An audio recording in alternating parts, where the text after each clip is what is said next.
యుగపురుషుడు ఎన్టీఆర్ కు ఘన నివాళి. ఘనంగా 102వ జయంతి వేడుకలు.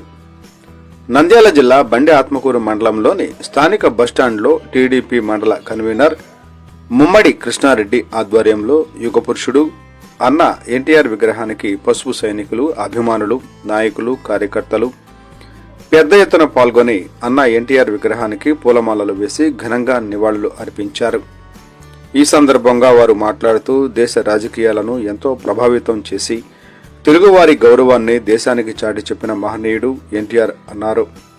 నటుడిగా, మాజీ ముఖ్యమంత్రిగా తెలుగు ప్రజల గుండెల్లో చెరగని స్థానాన్ని సంపాదించుకున్నట్లు తెలిపారు. ఎన్టీఆర్ ముఖ్యమంత్రిగా ఉన్న సమయంలో పేద ప్రజల అభివృద్ధి కోసం అనేక సంక్షేమ పథకాలు ప్రవేశపెట్టారని తెలియజేశారు. ఈ కార్యక్రమంలో టీడీపీ నాయకులు, కార్యకర్తలు, అభిమానులు పెద్ద ఎత్తున పాల్గొన్నారు. శ్రీశైలం శాసనసభ్యుడు బుడ్డా రాజశేఖర రెడ్డి గారి ఆదేశాల మేరకు ఈరోజు మన దివంగత మాజీ ముఖ్యమంత్రి గారు నందమూరి తారక రామారావు గారి జయంతి జరుపుకోవడము ఈరోజు ఎంతో సంతోషంగా ఉంది. అన్న యొక్క ఆశీస్సులతో, మండల గ్రామ పెద్దల ఆశీస్సులతో నన్ను మండల పార్టీ అధ్యక్షుడిగా చేసినందుకు ఈ నందమూరి తారక రామారావు గారు ఈ ఏరియాలో పంటలు పండిన సమయంలో కూడా తెలుగుగా తెచ్చి ఈరోజు అన్నం తింటున్నామంటే ఎన్టీ రామారావు గారి పుణ్యం. అటువంటి ఎన్టీ రామారావు గారి జన్మదినము చేయడానికి నాకు అవకాశం ఇచ్చినటువంటి అన్న బుడ్డా రాజశేఖర రెడ్డి గారికి మరియు ప్రతి గ్రామ నాయకులకు అందరికీ నా ఉదయపూర్వక నమస్కారం తెలియజేస్తున్నాను. అదేవిధంగా ఇక్కడికి వచ్చినటువంటి మల్టీ మీడియా వారికి అందరికీ గ్రామాల నుంచి వచ్చినటువంటి తెలుగుదేశం కుటుంబ సభ్యులందరికీ నేను ధన్యవాదాలు తెలియజేస్తూ సెలవు తీసుకుంటున్నాను. జై హింద్, జై తెలుగుదేశం. బుడ్డా రాజశేఖర రెడ్డి గారి నాయకత్వం, బుడ్డా రాజశేఖర రెడ్డి గారి నాయకత్వం, చంద్రబాబు గారి నాయకత్వం, చంద్రబాబు గారి నాయకత్వం, లోకేష్ గారి నాయకత్వం, లోకేష్ గారి నాయకత్వం.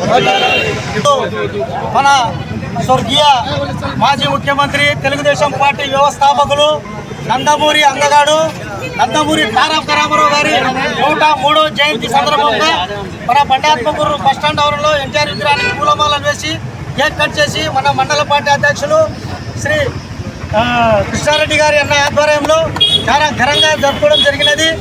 అంతేకాదు తెలుగుదేశం పార్టీ స్థాపించి 43 సంవత్సరాలు దాటినది. ఎన్టీ రామారావు గారు ఆ రోజు 1982లో తెలుగుదేశం పార్టీ స్థాపించిన 9 నెలలకే అధికారంలోకి రావడం జరిగినది. అధికారంలోకి వచ్చినాక మొట్టమొదటిసారిగా ఢిల్లీకి పోవడం జరిగినది. అక్కడ ఢిల్లీకి పోయింటే మన వాళ్ళు మన ఏపీ భవన్ ఎక్కడ ఉందని ఆడ ప్రశ్నించారు. లేదు సార్, ఏపీ భవన్ వాళ్ళు బీహార్ వాళ్ళు స్వాధీనం చేసుకున్నారు, మనం ప్రస్తుతానికి తమిళనాడు భవన్లో ఉంటామంటే ఇది ఎక్కడేనామండి, ఏం తెలుగు వాళ్ళు అంటే లెక్కలేరా? నేను అడుగు పెట్టను, తమిళనాడు దాంట్లో అడుగు పెట్టను, నా ఏపీ భవన్లో అడుగు పెడతా అని ఆ రోజు శపథం చేసి ఎమ్మడే కేంద్రానికి సమాచారం ఇచ్చి చిన్న పిల్లలకే కాదు పెద్దలకు కూడా అతడు రైతాంగానికైతేమి, పేద బలహీన వర్గాలకైతేమి చేసినటువంటి సేవలు సూర్యచంద్రులు ఉన్నంత వరకు కూడా గుర్తుండిపోతాయి. అతని గురించి ఎంత చెప్పిందే తక్కువైతుంది.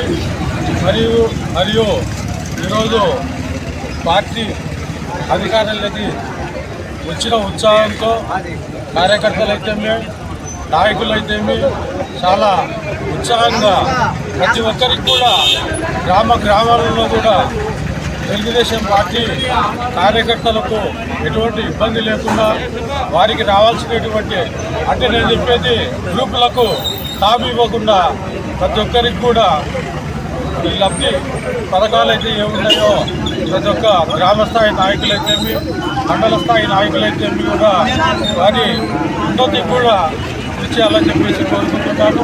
మరియు ఉత్సాహవంతులు కృష్ణారెడ్డి గారు సమీప నందమూరి వార్తలు అందరికీ చిన్నపరిచిందని మంచి కష్టపడి పార్టీని, కార్యకర్తలను అందరినీ కలుపుకొని పోయి మంచి పార్టీని రాబోయే రోజులలో కూడా ఈ పార్టీని ఇంకా పటిష్టపడతామని చెప్పేసి నేను భావిస్తూ, అలాగే మన ప్రధాన కార్యదర్శిగా శ్రీ చలమయ్య గారికి కూడా మంచి ఉత్సాహవంతులు ఆయన కూడా బాగా తిరుగుతారు. మరియు కార్యకర్తల పేరుతో కూడా చెప్పలేం కాబట్టి అందరికి కూడా నా సోదర కార్యకర్తలందరికీ కూడా నా నమస్కారాలు జరుపుకుంటూ, ముఖ్యంగా మీడియా మిత్రులకు కూడా నా నమస్కారాలు జరుపుకుంటూ సెలవు. జై హింద్, జై చంద్రబాబు. చంద్రబాబు నాయకత్వం.